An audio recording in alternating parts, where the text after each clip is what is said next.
எனக்கு பிடிக்கும்.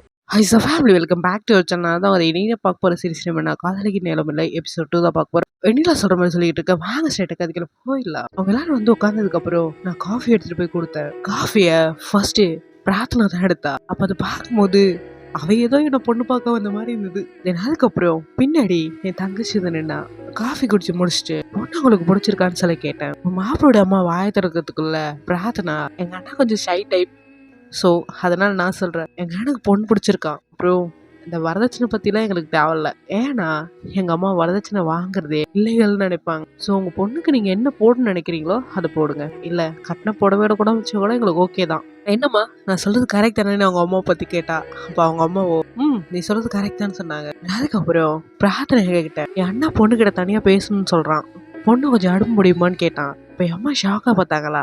அப்போ பிரார்த்தனா நீங்கள் இன்னும் கவலைப்படாதீங்க, தனியானா அவங்க 2 பேர் மட்டும் இல்லை, எங்கள் அண்ணா கூட நான் போகிறேன், பொண்ணு கூட அவங்க அக்கா வர சொல்லுங்க, எங்கள் 2 பேரும் முன்னாடியில் அவங்க 2 பேரும் தனியாக பேசிட்டுமே அப்படின்னு சொன்ன உடனே என் அம்மா ஓகே சொல்லி தங்கச்சி அனுப்பி பின்னாடி என்ன அனுப்புனாங்க. அவங்க அண்ணா பின்னாடி அவங்க வந்தா. நான் கூட மாப்பிள்ள தான் இதை பேச போறான்னு நினைச்சேன். ஆனால் மொட்டை மாடிக்கு போனதுக்கப்புறம் பிரார்த்தனா எனக்கு தெரிஞ்சு உங்ககிட்ட இந்த விஷயத்த கண்டிப்பா என் ஃபேமிலி மறைச்சிருக்குன்னு நினைக்கிறேன்.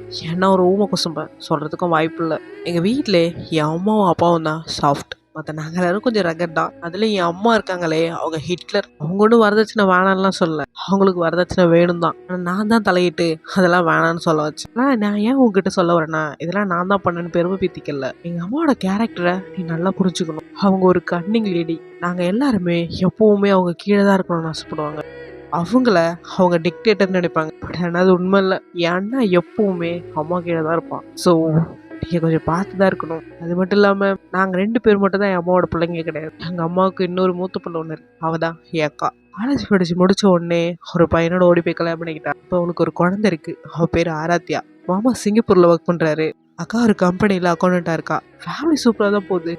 ஆக்சுவலி அவள் தான் எங்களோட செகண்ட் மதர்னு சொல்கிறதுக்குள்ள மாப்பிள்ளைய இல்லை, அவள் தான் எங்களுக்கு அம்மாவாக இருந்தான்னு சொன்னான். என்னதுக்கப்புறம் பிரார்த்தனா அழகிறவங்ககிட்ட எங்களை பற்றி என்ன சொன்னாங்களோ தெரியாது. ஃபர்ஸ்ட் என் அக்கா ஒரு கம்பெனியில் அக்கௌண்டண்ட்டாக இருக்கா. இவன் சிவில் இன்ஜினியர், கன்ஸ்ட்ரக்ஷன் ஒர்க்லாம் பண்ணிக்கிட்டு இருக்கான்.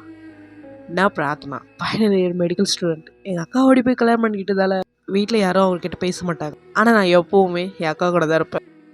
இப்போ கூட அவள் வீட்டில் ஸ்டே பண்ணி தான் நான் காலேஜ் போயிட்டுருக்கேன். எங்கள் வீட்டில் என் அம்மா தவிர வேறு யாரு கூடயும் நீ போராட வேண்டிய அவசியம் கிடையாது. என் அப்பா பயங்கர ஃப்ரெண்ட்லி. என் அண்ணா இருக்கிற இடமே தெரியாது. நான் வீட்டில் மோஸ்ட்லி இருக்க மாட்டேன், அக்கேஷ்னலாக தான் வருவேன். என் அம்மாவை சமாளிக்கணும், அது மட்டும் தான் உங்களுக்கு பெரிய விஷயமேன்னு சொன்னான். இதெல்லாம் நான் ஏன் உங்ககிட்ட சொல்கிறேன்னு பார்க்குறீங்களா? எனக்கு ஃப்ராங்காக இருக்கிறது தான் பிடிக்கும். என் மைண்டில் என்ன தோணாலும் அதை அப்படியே சொல்லிடுவேன். இவ்வளோ தூரம் எங்கள் ஃபேமிலி பற்றி உங்களுக்கு நான் சொல்லிட்டேன். இப்போவும் எங்கள் ஃபேமிலி உங்களுக்கு பிடிச்சிருந்ததுன்னா என் அண்ணாவை மேரேஜ் பண்ணிக்கங்க சொல்கிறத சொல்லிட்டேன். அப்புறம் உங்கள் இஷ்டம்னு சொல்லிட்டு அவள் கீழே போனா. அப்போது என் தங்கச்சியோ ஐ எம் இம்ப்ரெஸ்ட், நீ மட்டும் பையனாக பிறந்ததுன்னா கண்டிப்பாக உன் அண்ணாக்கு நோ சொல்லிட்டு உன்னை தான் கல்யாணம் பண்ணியிருப்பேன். ஃபார்ச்சுனேட்லி நீ பொண்ணாக பிறந்துட்டியே, ஐ மிஸ் த சான்ஸ் அப்படின்னு சொன்னாலா. இப்போ பிரார்த்தனா ஆன்சர் என்னன்னு கேட்டா. அப்போது என் தங்கச்சியோ என்னால் கூட சேர்ந்த ஃபேமிலி தான் பில்ட் பண்ண முடியல, அட்லீஸ்ட் உன் ஃபேமிலி மெம்பராவது நான் இருக்கலாம்ல. இப்போவும் எனக்கு எஸ் தான் சொன்னா. அதுக்கப்புறம் நாங்கள் எல்லாரும் கீழே போனோம். அப்போது என் தங்கச்சி சொன்னது எதே ஞாபகம் வந்தது.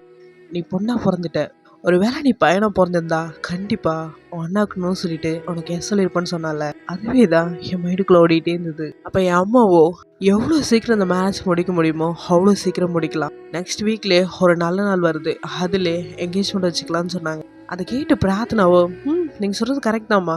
அவள் பிரார்த்தனாவோட அம்மாவோ ஏன் அவ்வளோ அவசரம், கொஞ்சம் வெயிட் பண்ணலாம்லன்னாங்க. அவள் பிரார்த்தனாவோ வெயிட் பண்ணலாம், வெயிட் பண்ணி ஸ்ட்ரைட்டாக அவனுக்கு 60 கல்யாணம் பண்ணுவோமா என்னம்மா கரெக்டான்னு கேட்டா. அவள் பிரார்த்தனாவோட அம்மாவை வாய முண்டாங்களா. இப்போ பிரார்த்தனா இவங்க சொல்கிறதுன்னு நீங்கள் கேட்க வேண்டாம், எவ்வளோ சீக்கிரம் முடிக்க முடியுமோ அவ்வளோ சீக்கிரம் அந்த மேரேஜ் நம்ம முடிக்க ஒர்க் பண்ணுறது ஸ்டார்ட் பண்ணுங்கன்னு சொல்லிட்டு அவங்க அங்கேருந்து கிளம்புனாங்க. சிஸ்டர் பிரார்த்தனாவை கூப்பிட்டு ஹக் பண்ணி பத்திரமா போயிட்டு வாங்கன்னு சொன்னா. பிரார்த்தனாவோ ஓகேன்னு சொல்லிட்டு அவங்க எந்த கிளம்பி போனாங்க. அவங்க போனதுக்கப்புறம் அன்னைக்கு நைட் நான் என் அம்மா வீட்டிலே தங்கினேன். அப்போ என் ஹஸ்பண்ட் கால் பண்ணி எங்கே இருக்க, ஏன்னு வரலன்னு சொல்லி கேட்டாரு. அப்போ நான் அவர்கிட்ட நான் அம்மா வீட்டில் இருக்கேன், மார்னிங் வரேன்னு சொன்னேன். அப்போ அவரு என்கிட்ட எத்தனை தடவை உங்ககிட்ட சொல்றது, பகலில் எங்கே வேணா போ, நைட்டில் வீட்டில் தங்குன்னு ஏன் இப்படி பண்ணுறேன்னு கேட்டாரு. அப்போ நான் அவர்கிட்ட ஓகேன்னு சொல்லிட்டு காலை கட் பண்ணேன். அடுத்த நாள் பிரார்த்தனாவோட அக்காவும் அவளும் எங்கள் வீட்டுக்கு வந்தேன். வீட்டுக்குள்ள வந்தவொடனே பிரார்த்தனா இவன் அக்கான்னு சொன்னோட என் அம்மாவோ சின்ன பொண்ணு எல்லாத்தையும் சொல்லிட்டா, வாங்க வந்து உட்காருங்கன்னு சொன்னாங்க. அப்ப பிரார்த்தனா என் அம்மாவோட முகத்தை பார்த்துட்டு ஏன் ஆண்டி இப்படி இருக்கீங்க? என்னாச்சு, ஏதாவது ப்ராப்ளமான்னு கேட்டா. அப்போ என் அம்மாவோ ஒன்றும் இல்லைன்னு சொல்லி சமாளிச்சாங்களா. அத்தை என்னாச்சு? எதா இருந்தாலும் என்கிட்ட சொல்லுங்க. நான் ஜஸ்ட் ஒரு அவுட் சைடர் இல்லை. இப்போத்துலேருந்து நானும் உங்கள் ஃபேமிலி ஒரு மெம்பர் தான். நீங்கள் என் அண்ணாவுக்கு மட்டும் மாமியார் இல்லை, எனக்கும் தான். என்னாச்சு சொல்லுங்கன்னு கேட்டா. அப்போ என் அம்மாவோ என் அப்பாவோட ஃபோட்டோ பார்த்த உடனே பிரார்த்தனாவுக்கு புரிஞ்சிருச்சு. ஆக்சுவலி எனக்கு அண்ணாவும் இல்லை, அப்பாவும் இல்லை. இந்த மேரேஜ் ஒர்க்லாம் யார் பண்ணுறதுன்னு நினச்சிதான் என் அம்மா பயங்கரமாக ஃபீல் பண்ணிட்டு இருந்தாங்க. அதை புரிஞ்சுக்கிட்ட பிரார்த்தனா, சரி என்கேஜ்மெண்ட் ஒர்க்லாம் இப்படி போயிட்டு இருக்குன்னு சொல்லி கேட்டா. அப்போ நாங்கள் எல்லாரும் அமைதியாக இருந்தோமா. ஓகே எனக்கு புரியுது. வெண்ணிலா நாளைக்கு நீங்கள் ஃப்ரீயான்னு கேட்டா. அப்போ நான் எதுவுமே சொல்லாமல் அமைதியாக இருந்தேனா. ஃப்ரீயோ ஃப்ரீ இல்லையோ உங்களை நீங்கள் ஃப்ரீ பண்ணி வச்சுக்கோங்க. நாளையிலேருந்து என்கேஜ்மெண்ட் ஒர்க் பார்க்கலாம். நமக்கு இன்னும் ஒரே ஒரு நாள் தான் இருக்குது. அக்கா நீ வீட்டுக்கு போயிரு, நான் காலேஜ் போகிறேன்னு சொன்னா. அதை கேட்ட வாக்காவோ, இன்னைக்கு தான் நீ காலேஜ்க்கு லீவ் இல்லை, எது காலேஜ் போகிறேன்னு கேட்டாங்க. அப்புறம் பிரார்த்தனாவோ, இல்லைக்கா இன்னும் 1 மந்த்தில் இன்டர்ன்ஷிப் பண்ண வேண்டியது இருக்குது. ஸோ அதுக்கான டீட்டெயில்ஸ் எல்லாத்தையும் நாளைக்கு தான் கொடுக்க வேண்டியது இருக்குது. என்னால் நாளைக்கு காலேஜ் போக முடியாது.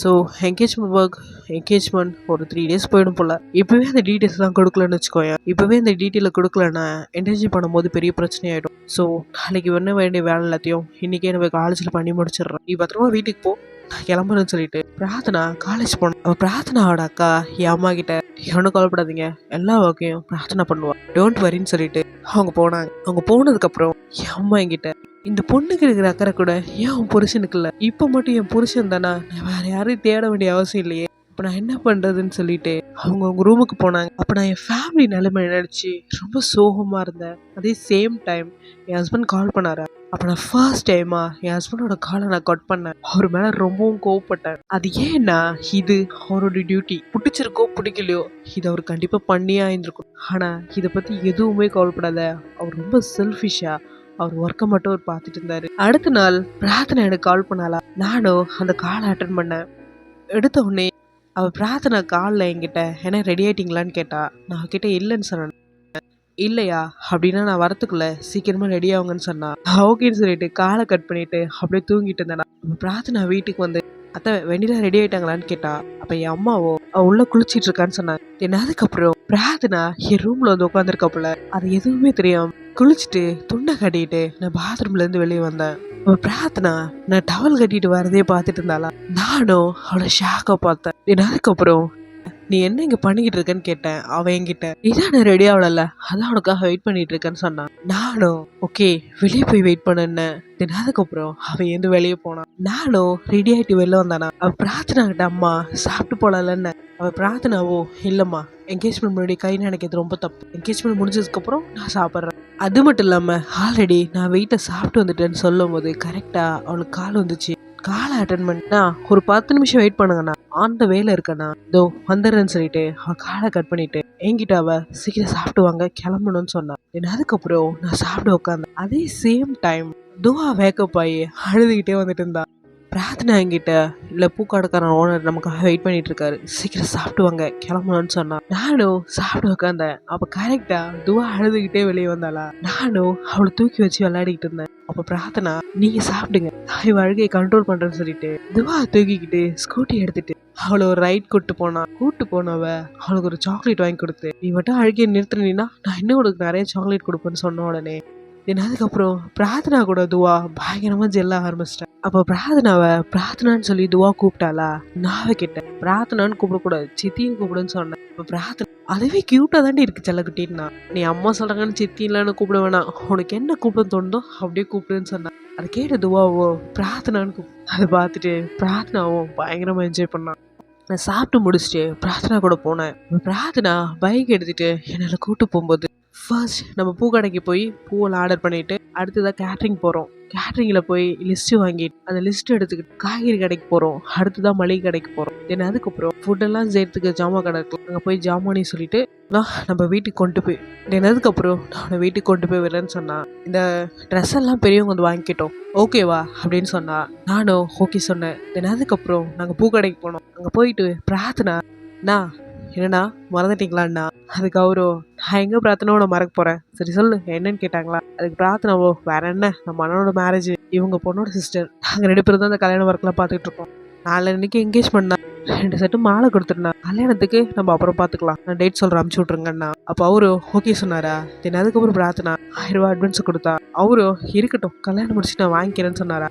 பிரார்த்தனா, என்னண்ணா பூ வாங்கணும்ல அதுக்காக வச்சுக்கோன்னு சொல்லி அவர்கிட்ட கொடுத்துட்டு செட்டு மாலை 10 முழம் பூ ஒரு 3 கிலோ ரோஜா இல்லை சாமந்தி அந்த மாதிரி அமுச்சு விட்டுருந்தாண்ணா. அவரு ஓகேன்னு சொன்னாரா. தென் அதுக்கப்புறம் அங்கே கேட்ரின் போயிட்டு அங்கே குக்கு பார்த்து அன்னைக்கு என்கேஜ்மெண்ட்ல ஒரு சாப்பாடு, கல்யாணத்துக்கு ஒரு 500 சாப்பாடு வேணும், என்கேஜ்மெண்ட்டுக்கு ஃபர்ஸ்ட் லிஸ்ட் கொடுங்க, தென் அதுக்கப்புறம் கல்யாண லிஸ்ட் கொடுங்கன்னு சொல்லி கேட்ரிங்க்கு 1000 அட்வான்ஸ் கொடுத்துட்டு அவங்ககிட்ட லிஸ்ட் எழுதி வாங்கிட்டு நாங்கள் ஸ்ட்ரைட்டாக பாத்திர கடைக்கு தான் போனோம். பாத்திர கடைக்கு போயிட்டு லிஸ்ட்டை கொடுத்து இதில் இருக்கிற பாத்திரம்லாம் வேணும், அப்புறம் பந்தல், சேர் இதெல்லாம் வேணும், ஒரு 300 சேர், இந்த லிஸ்ட்ல இருக்கிற எல்லாத்தையும் நாளைக்கு இந்த அட்ரஸ்க்கு அமுச்சு விட்ருங்கன்னு சொல்லி நெக்ஸ்ட்டு காய்கறி கடைக்கு தான் போனோம். காய்கறி கடைக்கு போயிட்டு பாய் லிஸ்ட்ல இருக்கிற காய்கறிலாம் கொடுங்கன்னு சொல்லி காய்கறியை வாங்கிட்டு பாய் இதெல்லாம் இந்த அட்ரஸ்க்கு டெலிவரி பண்ணிடணும்னு சொல்லி அவர்கிட்ட கொடுத்துட்டு போனா. நேராக மளிகை கடைக்கு போய் இந்த லிஸ்ட்ல இருக்கிற மளிகை பொருள் எல்லாத்தையும் இந்த அட்ரஸ்ல டெலிவரி பண்ணுங்கன்னு சொல்லிட்டு அதுக்கான காசையும் கொடுத்துட்டு என் பக்கம் திரும்பி ஒர்க்கெல்லாம் முடிஞ்சது ஜுவல்லரிஷா போலாமான்னு கேட்டா. நான் கிட்ட ஏன்னு கேட்டேன்னா வா போலான்னு சொல்லி ஒரு நகை கடைக்கு என்னை கூப்பிட்டு போனா. 3 பவுன்ல செயின் 3 பவுன்ல காப்பு வாங்கிட்டு பில்லு போட்டு எடுத்துட்டு வந்து என் கையில கொடுத்தாளா. நான் கிட்ட இதே என் கையில கொடுக்குறேன்னு கேட்டேன். வேற எதுக்கு, என்கேஜ்மெண்ட் டே அன்னைக்கு இது என் அண்ணா கையிலயும் கழுத்துலயும் போட்டு விட்டுருங்கன்னு. நான் கிட்ட ஏன்னு கேட்டேன்னா இப்ப தங்கச்சி என் அண்ணாவுக்கு மட்டும் ஒய்ஃப் இல்ல, எனக்கும் பாதி ஒய்ஃப் மாதிரி தான். ஊர்ல சொல்லுவாங்கல்ல அண்ணன் பொண்டாட்டி அரை பொண்டாட்டி மாதிரி, ஸோ அவங்களும் எனக்கு பொண்டாட்டி மாதிரி தான் சொன்னான். அது கேட்ட உடனே நான் ஷாக் ஆனேன். என்னடி சொல்ற, நீ என்ன சொல்ற அப்படிங்கிற மாதிரி. அவங்க ஏன் அண்ணி, இது என் குடும்பத்தோட ரெப்புடேஷன் எனக்கு ரொம்ப முக்கியம். அவங்க ரெப்புடேஷனுக்கு ஏதாவது ஒரு இழுக்கு வந்துச்சு என்னால் அதை தாங்கிக்க முடியாது. இதை நீங்க அவங்க சொந்த காசுல போடுற மாதிரி என் அண்ணாவுக்கு போட்டு விட்டுருங்க. இதை நான் வாங்கி கொடுத்ததா யாருக்கு தெரிய வேண்டாம். ஒருவேளை ஃபியூச்சர்ல கேள்வி வந்துச்சுன்னா இது உங்களோட மணின்னு சொல்லுங்க, ஓகேவா? வேணா உங்க ஹஸ்பண்ட் கிட்ட மட்டும் இதை பத்தி சொல்லுங்க. அப்புறம் இந்த எங்க பிடிங்க, இது என் அன்னைக்கு, இது உங்க கையாலே நீ உங்களுக்கு போட்டு விட்டுருங்கன்னு சொல்லி என்கிட்ட சொன்னா. தென் அதுக்கப்புறம் நான் அவகிட்ட வேற எங்க போறதுன்னு கேட்டேன்னா அவளோ ரெஸ்டாரண்ட் போலான்னு சொன்னாலா. நான் அவகிட்ட இல்ல வீட்டுக்கு போலான்னு சொன்னேன். அப்ப அவளோ எனக்கு ரொம்ப பசிக்குது, நான் மார்னிங்கே சாப்பிடல, வா சாப்பிட போலான்னு சொன்னா. நான் அவகிட்ட ஏன் மார்னிங் சாப்பிடலன்னு கேட்டேன். எனக்கு ஒரு ஒர்க்குண்ணா, அந்த ஒர்க்கு ஃபர்ஸ்ட் முடிக்கணும், அப்புறம் தான் மற்ற இல்லைன்னு சொன்னா. நான் கேட்டேன் சரி ஓகே வா சாப்பிட போலான்னு சொல்லி நாங்களும் பக்கத்துல இருக்க ரெஸ்டாரண்ட் போனோம். அப்போ பிரார்த்தனாவோ பேரர் கேட்ட Prarthana basmati rice, mutton biryani, chicken 65, இன்னொரு சிக்கன் கபா, அப்புறம் கோபி மஞ்சூரியன் அப்படின்னு சொல்லிட்டு இருக்கும்போது நான் கேட்டேன் என்ன காம்பினேஷன் இதுன்னு கேட்டேன். ஆனா அவ எதுவுமே கண்டுக்காம அண்ணா ஒரு வெஜ் பிரியாணி என்ன ஃபுட்டெல்லாம் வந்ததுக்கப்புறம் நான்வெஜ் எல்லாத்தையும் என்கிட்ட தள்ளிட்டு வெஜ் வச்சு சாப்பிட்டுட்டு இருந்தேன். அப்போ ஒரு பர்சன் வந்து பிரார்த்தனான்னு சொல்லி கூப்பிட்டாங்களா. பிரார்த்தனா அமைதியா இருந்தா. பிரார்த்தனா அவனை பார்த்து எவ்வளோ வருஷம் ஆச்சு, எப்படி இருக்குன்னு சொல்லி கேட்டாங்களா. பிரார்த்தனா அமைதியா இருந்தாளா.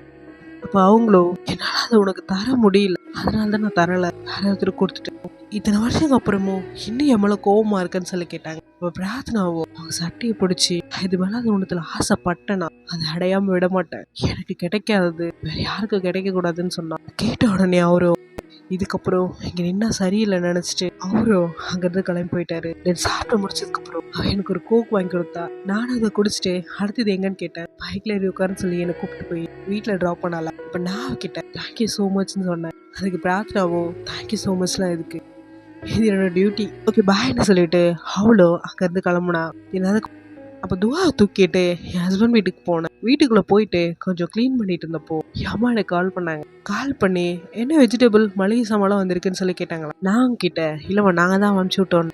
அப்போ அம்மாவை டெலிவரி பாய் கிட்ட காசு கொடுக்க போனாங்களா. அப்போ டெலிவரி பாய் இல்லைம்மா அந்த பொருள் எல்லாத்துக்கும் ஆல்ரெடி பே பண்ணியாச்சுன்னு சொன்னான். அதுக்கப்புறம் நான் காலை கட் பண்ணிட்டு என் ஒர்க்கை பார்க்க ஆரம்பிச்சு.